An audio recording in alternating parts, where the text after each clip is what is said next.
संकट चौथ व्रत, जिसे तिल चौथ व्रत के रूप में कहा जाता है, यह व्रत आपको प्रथम बार इस साल करना है या नहीं, और साथ ही कई बार व्रत छूट जाता है तो नए सिरे से व्रत शुरू करें या नहीं, इस वीडियो में जानेंगे।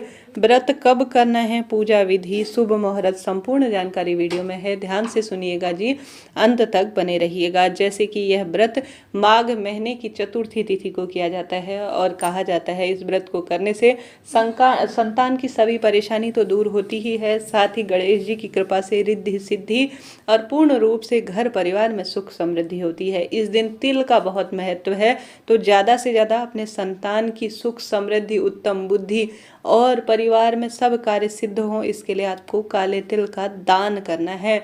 अपने बच्चे के हाथ से स्पर्श कराकर काले तिल का लड्डू बनाकर, तिल पट्टी बनाकर, या जो भी आपसे हो पाए उस स्वरूप में आप दान करें। मंदिर में भोग लगाएं। गणेश जी महाराज के निमित्त 108 दुर्वा अगर आप अपनी इच्छा कहते हुए समर्पित करते हैं तो भी मनोकामना पूर्ति के योग बनते हैं। ब्रह्म मुहूर्त में गंगा जल मिश्रित जल से स्नान कर कर सूर्य भगवान को अर्घ्य देकर आप सभी विधि विधान से गणेश जी की पूजा करें। कई भक्तजन सुबह कथा पढ़ लेते हैं, कई भक्तजन जब चंद्रमा उदित होते हैं उस समय कथा पढ़ते हैं, पूजा करते हैं गणेश जी की। कई भक्तजन सूर्य देवता को अर्घ्य देने से पहले पहले कथा का श्रवण करते हैं। 2025 में इस व्रत को आप नए सिरे से शुरू कर सकते हैं। कोई चिंता टेंशन की बात नहीं है। मल मास खत्म हो जाएगा तब, अर्थात खर मास की समापन हो जाएगा, उसके बाद यह व्रत आएगा, तो बेझिझक खुले मन से आप इस व्रत को कर सकते हैं। किसी कारण से बीच में व्रत छूट भी गया है तो आप नए सिरे से या दोबारा से इस व्रत को शुरू कर सकते हैं। कोई चिंता टेंशन की बात नहीं है। अब 2025 में यह व्रत किया जाएगा तो 17 जनवरी उदया तिथि अनुसार शुक्रवार का श्रेष्ठ दिन रहेगा। तो आपको संकट चौथ व्रत, जिसे तिलकुटा चौथ के रूप में जाना जाता है, यह व्रत करना है।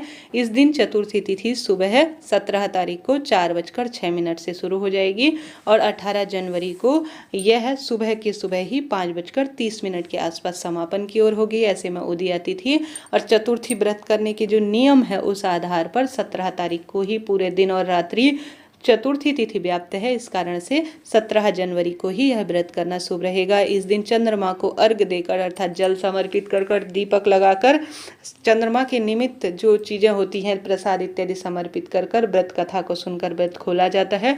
तो चंद्र उदय का समय 9:09 के आसपास रहने वाला है। इस तरह से यह जानकारी थी। आशा है, उम्मीद है आप अपने क्षेत्र के अनुसार जिस तरह से पूजा विधि रहती है उस अनुसार करें। पूजा विधि कैसे की जाती है इसका वीडियो जल्द ही चैनल पर आएगा। राधे राधे।